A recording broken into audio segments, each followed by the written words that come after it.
Alors, mes chers amis, bienvenue à cette dernière capsule d'une série de 10 méditations sur Pâques. Nous espérons que ces capsules, que ces méditations jusqu'à présent vous ont permis de grandir dans votre adoration de la personne de Jésus-Christ. Ou peut-être même que pour certains d'entre vous, c'était la première fois que vous entendiez parler de l'importance réelle de Pâques et que ça a aiguisé vos regards justement sur l'œuvre de notre Seigneur Jésus-Christ. On a vu tellement de bons points, de belles choses qui nous rappellent cet amour de Dieu, ce si grand amour envers nous. Et bien que cela peut sembler difficile de retenir tout, nous espérons du moins que ce que vous avez retenu vous a amplement béni. Je me rappelle qu'au début de ma vie chrétienne, tout ce que je connaissais de Pâques, entre autres, se résumait à Jésus qui était mort sur cette croix, ressuscité, et que ça me réconciliait avec Dieu, et que c'était une preuve de son si grand amour. Ce qui est la base, c'est ce qui est absolument vrai, comme on l'a vu ensemble. Et il est venu un peu plus tard cette compréhension que cette foi que je plaçais en Dieu, c'était pas juste une foi aveugle, c'était basé sur des faits historiques, prouvables, que Jésus avait réellement existé, qu'on pouvait prouver qu'il était mort à cette croix et que le tombeau était vide et que plusieurs personnes l'avaient vu en même temps, donc il était ressuscité, que c'était en plus basé sur des faits prophétiques où ce que Dieu avait prévu d'avance, près de 1000 ans pour certaines choses, ce qui allait arriver, qui était arrivé mot pour mot, lors qui s'est manifesté dans la vie et la mort de Jésus-Christ, entre autres. Ensuite est devenue cette autre étape dans ma compréhension, dans le fond, de Pâques, où ce que ça se limitait pas à la résurrection, mais que Jésus, après la résurrection, voulait s'investir dans cette Église pour laquelle plutôt il avait versé son sang. Comme on l'a vu un peu hier dans la capsule avec Jésus sur le chemin d'Emmaüs qui prend soin des disciples. Ce Jésus était vivant et continue encore aujourd'hui de nous faire grandir, de s'investir, de nous garder. Il est toujours présent et ça jusqu'à la fin du monde comme il l'a promis on peut voir dans l'Évangile selon Matthieu au chapitre 28. Et pour aujourd'hui, j'aimerais qu'on puisse aller un pas plus loin en réfléchissant comme il faut à Pâques, bien que nous ayons approfondi la vie de Jésus, sa vie parfaite, sans péché, qui s'était fait homme pour venir sur cette terre.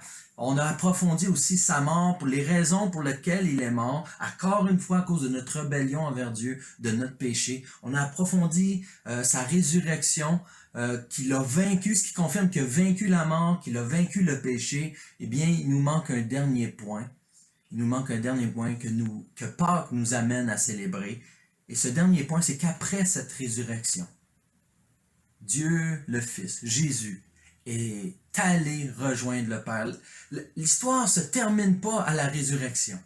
Pâques, c'est encore plus grand dans le fond. Ça nous rappelle que ça nous ouvre cette réconciliation réelle avec Dieu. Jésus est allé retourner auprès du Père et il prépare une place pour tous les enfants de Dieu. Ce qu'on appelle souvent, pour faire simple, le paradis.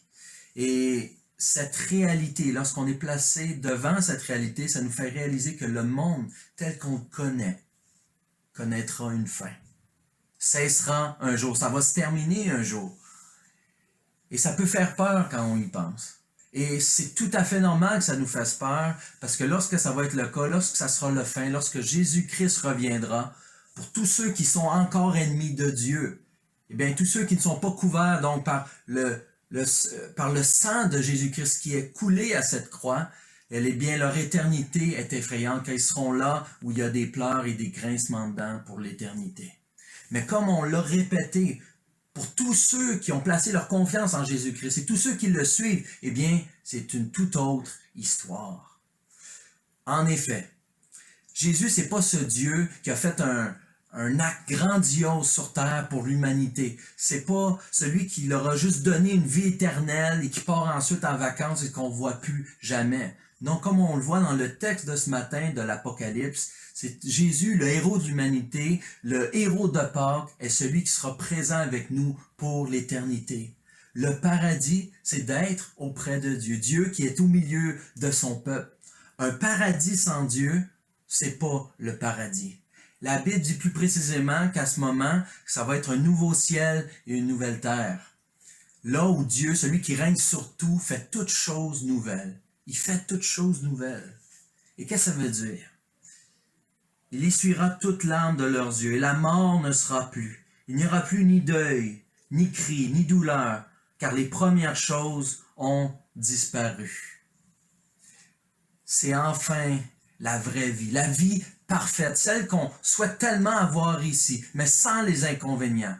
Plus de souffrance, plus de compromis à faire afin d'espérer être aimé, afin d'espérer être un peu plus heureux, ou bien de passer un meilleur temps, ou d'éviter d'avoir mal, ou encore de chercher à être aimé. Fini les trahisons, fini les déceptions, fini les maladies, fini la mort. Fini les conséquences du péché. Fini même toutes les fois où nous-mêmes, on se déçoit de la manière qu'on réagit. On se dit, c'est pas moi d'agir comme ça. Bien que dans le fond, on sait très bien que c'est peut-être le vrai nous. Enfin délivré de tout ça à cause que Jésus-Christ, notre héros, a tout vaincu par sa mort et sa résurrection. Lui, le Christ, notre Pâques. Enfin, on peut être rassuré. Enfin, on peut être sécurisé. Enfin, on est gardé précieusement. Et enfin, on est réellement aimé complètement de Dieu le Père, qui nous offre le plus grand amour, le plus pur, et pour l'éternité. Alors, je t'invite encore une fois ce matin à célébrer Dieu pour cette fête de Pâques, qui dans le fond, tout comme Noël, c'est une fête qui peut être célébrée à tous les jours, car ça a un impact dans notre vie à tous les jours, et ça pour l'éternité. Et c'est pour une raison particulière. Tu as sincèrement des questions concernant Jésus-Christ, ou tu veux en connaître davantage sur Jésus, eh bien, contacte-nous. eebsth@gmail.com, et ça va nous faire un grand plaisir d'entendre parler davantage de ce merveilleux Jésus. Et merci pour ce temps que vous avez passé avec nous, que vous avez suivi à travers ces capsules. Nous espérons justement que Dieu vous fera beaucoup de bien. Et sur ce, joyeuse Pâques.